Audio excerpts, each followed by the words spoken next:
भैया कंटिन्यूअस आ जाओ।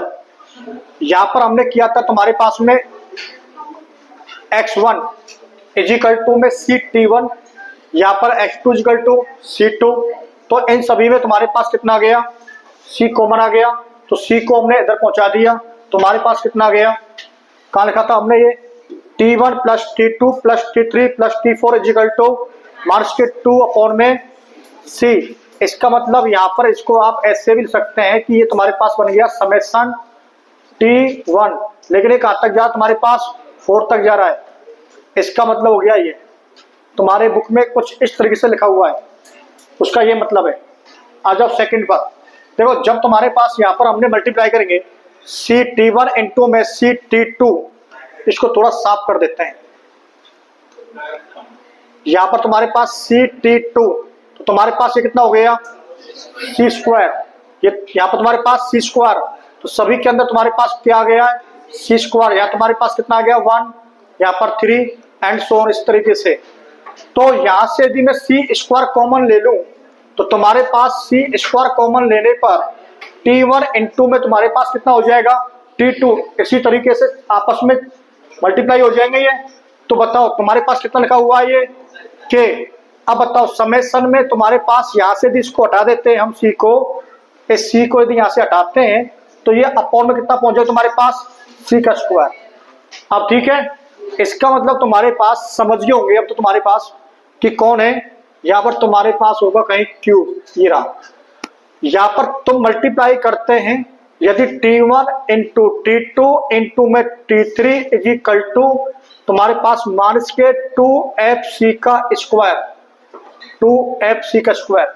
यहाँ पर तुम्हारे पास c तुम्हारे पास c का क्यूब, तो c का क्यूब जब कॉमन आएगा तो इसको अपॉन में पहुंचा दिया c का क्यूब। आप इसको इस क्यूब से कैंसिल कर सकते हैं, फाइनल तुम्हारे पास में आ जाएगा माइनस के 2 अपॉन में c। कितना है अपने पास। नेक्स्ट देखो, अब नेक्स्ट तुम देखेंगे यहाँ पर तुम्हारे पास कितना हो जाएगा t1, ये तो डायरेक्ट है इसमें समस्या लगाने नहीं है, t1 इंटू में t2 इंटू में t3 इंटू में t4। यहाँ पर तुम्हारे पास एक c यहाँ से आएगा, c कितनी बार आ रहा है 4 बार, मल्टीप्लाई में c4 अपॉन में तुम्हारे पास कितना था ये c4 अपॉन कितना हो जाएगा c4, कितनी बार कैंसिल 1 टाइम कैंसिल। तो जो तुम्हारे पास पैरामेट्रिक कोऑर्डिनेट के अंदर यदि आप करते हैं वहां पर जो तुम्हारे पास आप लेना चाहते हैं तो उनका मल्टीप्लाई कितना हो जाएगा 1 हो जाएगा। एक बात तो ये हो गई। अब इसके आगे थोड़ा सा काम और करते हैं, उसको और आप समझेंगे।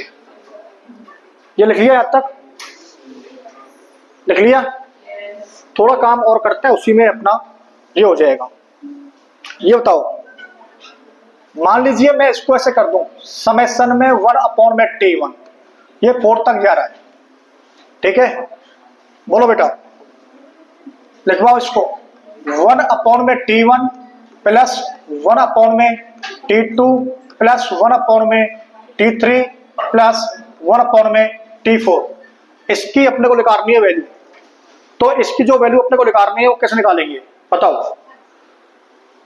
आपने क्या किया, इन चारों को क्या ले लिया LCM, t1 t2 t3 t4, और ऊपर तुम्हारे पास में कौन कौन आ जाएंगे, यहां पर तुम्हारे पास में आएगा t2 t3 t4, यहां पर तुम्हारे पास आएगा t1 t3 t4, यहां पर अपने पास कौन आएगा, यहां पर अपने पास आएगा t1 t2 t4, और यहां पर अपने पास में t1 t2 t3। अब बताओ आप यदि इसका लिखेंगे आंसर तो आप बताओ कि वहां पर समेशन में t1 t2 t3 कितना था अपने पास में माइनस के 2f बाई c। अब यही आंसर इसका है। इसका मीनिंग ये हो गया कि यदि तुम्हारे पास में समेशन में 1 अपॉन में t1 हो या इजिकल टू में समेशन में t1 इंटू में t2 इंटू में t3 होता है, इसका जो आंसर है मार्क्स के 2f अपॉन में c होता है। चेक करो भैया सर, ये कुछ दिया हुआ है क्या, ऐसा कुछ है अपने पास। ऐसा है कि कुछ अपने पास है, माइनस के 2 अपॉन में सी। एक पॉइंट तुम्हारे पास ये हो गया। अब आप देखेंगे, मान लीजिए आपको निकालना है उसके सेंटर। क्या निकालना है इसको?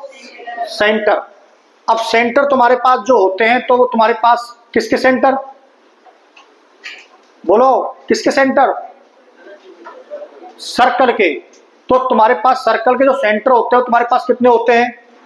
माइनस के जी और, तो सेंटर ऑफ सर्कल यदि आप निकालेंगे तो अपने पास में आता है कि माइनस के जी कॉमा माइनस के एफ। अब बताओ माइनस के जी कॉमा माइनस के एफ कैसे आएगा? वापस जाते हैं, देखिए तुम्हारे पास ये रहा, तुम्हारे पास ये रहा ना सेंटर।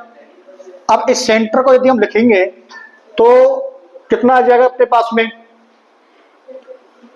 भैया सेंटर बोलो, इसका तुम्हारे पास कितना पहुंच जाएगा ऊपर? सी अपॉन में कितना हो जाएगा? 2, क्योंकि माइनस तो इसके साथ में रहेगा।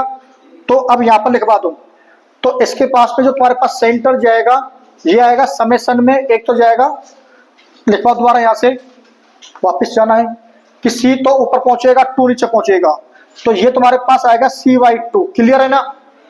अब यार वापस देखो, तुम्हारे पास इसको हम क्या लिख सकते हैं? समेसन में क्या लिख सकते हैं इसको हम? T1। इसका मतलब ये कहां तक जा तुम्हारे पास? 4 तक जा रहा है, यही बात है ना? आप देखो कहीं तुम्हारे पास माइनस जी की वैल्यू तुम्हारे पास इतनी है क्या? अरे समझ में नहीं आ रहा तो ऐसे लिख लो कि माइनस जी की जो वैल्यू है तुम्हारे पास वो तुम्हारे पास ऐसे होगी कि T1 प्लस के T2 प्लस के T3 प्लस के T4 अपॉन में कितना है? 2, और ऊपर कितना मल्टीप्लाई है? C। ये तुम्हारे पास G हो गया, माइनस G हो गया। अब तुमको निकालना है माइनस के F, तो माइनस के F तुम कैसे निकालेंगे? तुम्हारे पास ये रहा माइनस के F, तो यहां पर भी सेम है, तुम्हारे पास सेम है ना? तो यहां तुम्हारे पास कितना गया? माइनस के एफ निकालो, तो तुम्हारे पास माइनस के एफ इजिकल टू कितना हो गया? सी अपॉन में 2 हो गया। यहां तुम्हारे पास कितना हो गया? T1 T2 और T1 इंटू में T2 इंटू में T3, ऐसे तुम्हारे पास इन तीनों का मल्टीप्लाई। अब ठीक है, इसको ले सकते हैं आप समेसन में T1 इंटू में T2 इंटू में T3, और कहां तक जाएगा तुम्हारे पास? ये 4 तक जाएगा, कि आपस में 4 में से 3 लेकर के मल्टीप्लाई करके सम कर देना है। ये मीनिंग हो गया इसका। अब यहां पर तुमने इसके माइनस के जी और माइनस के एफ निकाल लिए, हो गए। इसके आगे एक पॉइंट और है इंपोर्टेंट, उसको आप समझेंगे। इंपोर्टेंट पॉइंट ये है तुम्हारे पास कि यदि मान लीजिए तुम्हारे पास में यार ये 4 पॉइंट में से 3 पॉइंट दे रखे हैं, एक तो T1 दे रखा है, एक T2, एक T3। बोर्ड पे ध्यान देंगे, T1, T2, T3। तुम्हारे पास ये 3 पैरामीट्रिक कोऑर्डिनेट गिवन है, एक सर्कल है और एक तुम्हारे पास कौन है? Rectangle hyperbola. और उनमें से जो पॉइंट है वो कितने गिवन है तुमको? 3। वो ये पूछ रहा है कि भैया अब चौथा पॉइंट आपको गिवन नहीं है, तो अब बताओ कि इसकी जो वैल्यू होगी तुम्हारे पास में माइनस की जी की और माइनस जो एफ, तुम्हारे पास जो सेंटर ऑफ सर्कल है ये क्या होंगे? तो ये तुम्हारे पास सेंटर, तुम्हारे पास ये सेंटर ऑफ सर्कल है, ये तुम्हारे पास सेंटर ऑफ सर्कल। अब आपको ये बताना है कि माइनस जी और माइनस एफ की वैल्यू क्या होगी यदि तुम्हारे पास T1, T2 और T3 है तो। अब यहां पर बोर्ड पे आप ध्यान देंगे थोड़ा सा, तुम पहले ये बताओ कि माइनस के जी के जो बराबर है तुम्हारे पास कितना था बताओ? ये तुम्हारे पास था T1, T2, T3, T4, और इसमें कुछ ऐसे भी था कि यहाँ पर C/2 ये था ना। अब लेकिन तुम्हारे पास कौन मिसिंग है इसके अंदर? T4 मिसिंग है। अब बताओ तो T4 की वैल्यू हम कैसे निकालेंगे? हम ऐसे निकालते हैं कि हमें एक रिलेशन पता है कि T1 इंटू में T2 इंटू में T3 इंटू में T4 इजिकल टू कितना होता है? 1 होता है। तो हमें कौन चाहिए वहां से? T4, तो T4 इज इक्वल टू हम कितना ले सकते हैं, 1 में T1 इंटू T2 इंटू में T3 हो गया। तो अपने पास यहाँ पर माइनस जी जो है तुम्हारे पास जो सेंटर है वो तुम्हारे पास C/2 T1 प्लस के T2 प्लस के T3 प्लस के 1 में T1 T2 इंटू में T3। अब इसी तरीके से आप क्या लगा लेंगे, मार्च के एफ, बताओ मार्च के एफ तुम्हारे पास कितना था, C/2। यहाँ पर तुम्हारे पास कौन कौन थे, T1 T2 T3 ऐसे थे तुम्हारे पास। उनमें आप क्या करेंगे, जहां पर T4 है वहां पर आप क्या कर देंगे, 1 में T1 T2 इंटू में T3 कर देंगे। बताओ तुम्हारे पास कितना आएगा, सॉल्व करो इसको, इतना काम तो करो भैया। गजानन ज्यादा ही मस्ती आ रही तेरे को, काम करना चुपचाप।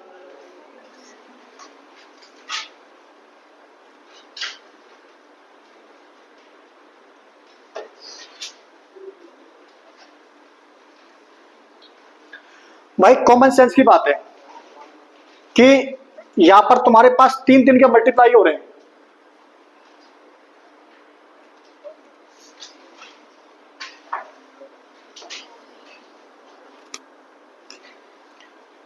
मैं बताऊंगा आप लोगों को। चलो यहां देखो, T1 T2 T4 कर दिया। तो T4 के स्थान पर मुझे कितना लिखना है, तो अब बताओ इसके स्थान पर लिखना है कि 1 में कितना, T1 T2 और T3, और ये दोनों क्या हो गए, तो कौन आ गया, 1 में T3। अब तुम पहले बताओ ये 3 के तुम्हारे पास में जो यहां पर आ रहे हो कितने आ रहे हैं, कितनी बार लिखा था हमने इसको, 4 बार लिखा था क्या, कहीं लिखा होगा ना, पूरा लिखा होगा हमने, लिखा होगा जरूर। ये देखो नहीं लिखा नहीं है, वैसे 4 बार आता है भाई, कोई बात नहीं, तो फिर वापस जाते हैं वहीं पर। अब ये बताओ, अब यहां पर तुम्हारे पास दूसरा देख लो, यहां पर तुम्हारे पास कौन बच गया बेटा, 1 में T1, फिर तुम्हारे पास कौन आएगा, T1 T3 T4, फिर तुम्हारे पास T4 के स्थान में कितना पुट कर देंगे हम, पुट कर लो T1 T3 T4, तो यहां पर पुट कर दो, T1 को आप हटा दो, सॉरी T4 को, तो T1 T2 T3 कितने बचे तुम्हारे पास, ये कैंसिल, 1 में T2। अब तो समझ गए होंगे, एक और रह गया उसको लिख लो। तो तुम्हारे पास माइनस के f इजिकल टू C/2, यहां पर तुम्हारे पास आएगा 1 में T1 प्लस 1 में T2 प्लस 1 में T3 और प्लस के T1 इंटू में T2 इंटू में T3। ये तुम्हारे पास कौन आ गया, माइनस f की वैल्यू हो गई। और समझो एक पॉइंट और, 2-3 पॉइंट है बस, उसी में काम हो जाएगा। अब आप डायरेक्ट यदि आप लिख सकते हैं, यदि तुम्हारे पास एक जर्नल इक्वेशन से सर्कल की और तुम्हारे पास एक रेक्टेंगुलर हाइपरबोला है, तो उन दोनों में यदि तुम्हारे पास तो पैरामीट्रिक कोऑर्डिनेट दे रखे हैं आपको रेक्टेंगुलर हाइपरबोला के, तो वहां से तुम g और माइनस f की क्या निकाल सकते हैं, वैल्यू, मतलब उसके सेंटर पॉइंट निकाल सकते हैं। यदि उसमें 3 पॉइंट गिवन है तो भी आप निकाल सकते हैं, 4 गिवन है तो भी आप निकाल सकते हैं। अब एक पॉइंट और समझो, तुम ये बताओ तुम्हारे पास जो सर्कल है उसके पास तुम्हारे पास में मार्च के जी है और तुम्हारे पास उसके जो सेंटर है मार्च के जी कोमा मार्च के एफ है। बोर्ड पे ध्यान देंगे भैया, ये सेंटर ऑफ सर्कल है, ठीक है। अब यहां बताओ सेंटर ऑफ रेक्टेंगुलर हाइपरबोला तुम्हारे पास कितना है, 0,0। भाई x Y is equal to C² था ना, या फिर x² माइनस के y² इजिकल टू A² था, तो उसके तुम्हारे पास जो स्टैंडर्ड फॉर्म बनती है वहां पर तुम्हारे पास क्या होते हैं, सेंटर पॉइंट कितने होते हैं, 0 0। ये तुम्हारे पास जनरल फॉर्म है, ये तुम्हारे पास कौन सी फॉर्म है, स्टैंडर्ड फॉर्म। तो इसके तुम्हारे पास सेंटर कितने हो गए, मार्च के जी और मार्च के एफ, और इसके तुम्हारे पास कितने हो गए, 0 0। पॉइंट क्लियर है यहां तक। अब तुम ये बताओ कि इन दोनों के बीच की डिस्टेंस कितनी होगी। कुछ भी हो सकती है।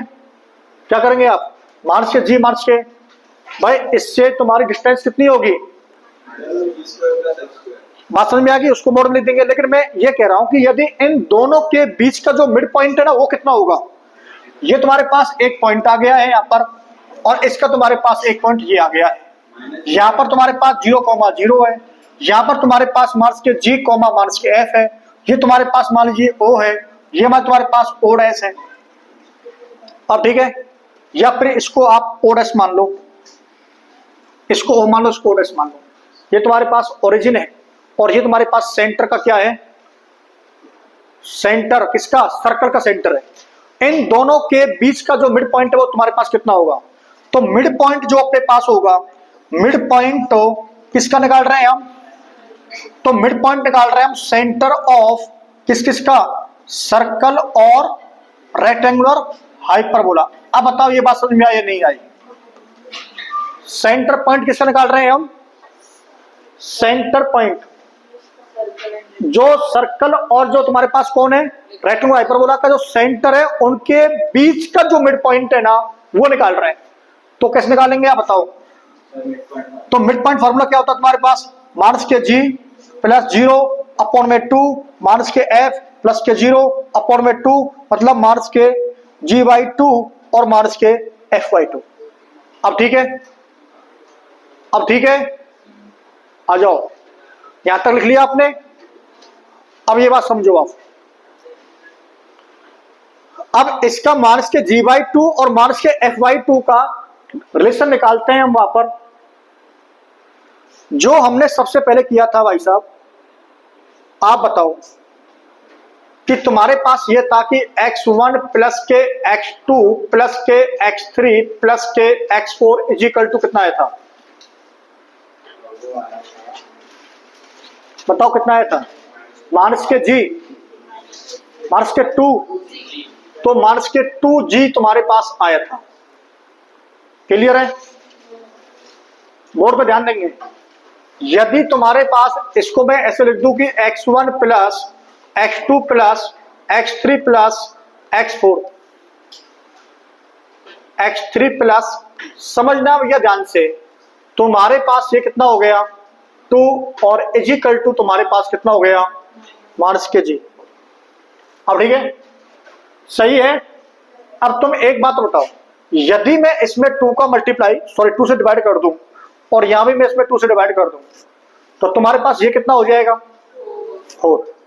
बात समझ में आ गई। तो तुम्हारे पास फाइनल कितना आ गया, माइनस के g/2 इज इक्वल टू कौन आ गया, x1 प्लस के x2 प्लस के x3 प्लस के x4 अपॉन कितना हो गया 4। आ जाओ मीन पे आ जाओ। तुम्हारे पास 4 पॉइंट हैं, या ऐसे बोल सकते हैं, एक व्यक्ति के पास में x1 रुपए हैं, एक के पास x2 है, एक के पास x3 है, एक के पास x4 है। इनका यदि हमें मीन निकालना होगा तो हम क्या करते हैं, इन चारों को हम क्या करते हैं, एडिशन अपॉन में क्या कर देंगे 4 से डिवाइड। तो ये तुम्हारे पास क्या आ गया, मीन आ गया। बात समझ में आ गई। इसका मतलब समझना ध्यान से, मेरी बात को सुनना ध्यान से। ऐसे तुम्हारे पास जो तुम्हारे पास माइनस के जो f/2 आएगा वो कुछ ऐसे आएगा, y1 plus y2 plus y3 plus y4 upon कितना हो जाएगा 4। अब यहां से तुम इनको कौन सी फॉर्म में कन्वर्ट कर सकते हैं, पैरामेट्रिक फॉर्म में, टी की फॉर्म में लेके आ सकते हैं क्या, बिल्कुल लेके आ सकते हैं। तो वहां तुम्हारे पास कितना हो जाएगा, यहां तुम्हारे पास जो c है, एक c तुम्हारे पास इधर पहुंच जाएगा ना, तो वो तुम्हारे पास c की फॉर्म में और t की फॉर्म में आ जाएगा। अब तुम्हें एक बात बताना, जो इंपोर्टेंट बात है ना वो समझना, वो ये है, जो तुम्हारे पास सर्कल है और उस सर्कल का तुमको क्या गिवन है, सेंटर, क्या गिवन है, सेंटर, और तुम्हारे पास एक कौन है, रेक्टेंगुलर हाइपरबोला, उसका तुम्हें क्या गिवन है, सेंटर 0 0, और तुम्हारे पास सर्कल के तुम्हारे पास सेंटर पॉइंट कितने हो गए, माइनस के जी और माइनस के एफ। उन दोनों के जो बीच का जो पॉइंट है वो तुम्हारे पास कौन है, ये किसके बीच का पॉइंट है, सेंटर, किसके सेंटर, हाइपरबोला और सर्कल के बीच का जो पॉइंट है वो तुम्हारे पास कौन है, और इसकी वैल्यू किसके बराबर है? बात समझ में आ गई? तो यहां पर यही पॉइंट लिखा हुआ है, centre of the mean position of 4 points is equal to summation में c अपॉन में 4 समेशन में t1 कॉमा c/4 समेशन में 1 अपॉन में t1 लिखा हुआ है। और उस दोनों में हमने रिलेशन तो निकाले हैं भैया। भाई समेशन में t1 देखिए, समेशन में t1 इंटू t2 इंटू में t3 is equal to summation में 1 अपॉन में t1 इज इक्वल टू तुम्हारे पास कितना होता है माइनस के 2f अपॉन में c, यही तो होता है, बोलो। तो यहां से तुम देखेंगे नोट्स में अपने में, तो तुमको ये प्रॉपर्टी लिखी हुई मिलेगी आपको वहां पर, centre of the mean position of 4 points is, bracket में लिखा हुआ होगा कुछ, वो तुम्हारे पास ये तो लिखा हुआ है। हो गया पॉइंट क्लियर? पॉइंट क्लियर हो गया। अब देखो, अब यहां पर तुम्हारे पास जितनी भी प्रॉपर्टी है 18 नंबर में, जो 18 पॉइंट नंबर 18 में, intersection of A point circle and rectangle hyperbola, इसमें मैंने ये पूरी लिखवा दी है। इसमें एक प्रॉपर्टी चल रही होगी अपने पास में, वो और आपको बता देते हैं। यहां पर देखो पेज नंबर 16.15 पे देखो, in normal at C T comma C upon में टी ऑन द कर्व, आपको रेक्टेंगल हाइपरबोला रखा है X Y equal to C square meets the curve again in T dash then T dash is equal to 1 upon T का cube. इसको आप proof करके देख लेना है। तो T dash is equal to 1 upon में माइनस में टी क्यूब, और इस पर एक इंटरेस्ट के अंदर डायरेक्ट आपको क्वेश्चन मिलेगा। देखिए इंटरेस्ट एक्सरसाइज 4 पर क्वेश्चन नंबर 5 लिखा हुआ है, समझ में आ गया? कर लेंगे। तो कल का तुम्हारे पास काम बहुत है, इंटरेस्ट 4 करके लानी है, कुछ इसके अंदर इलस्ट्रेशंस भी हैं, ये भी आपको करना है।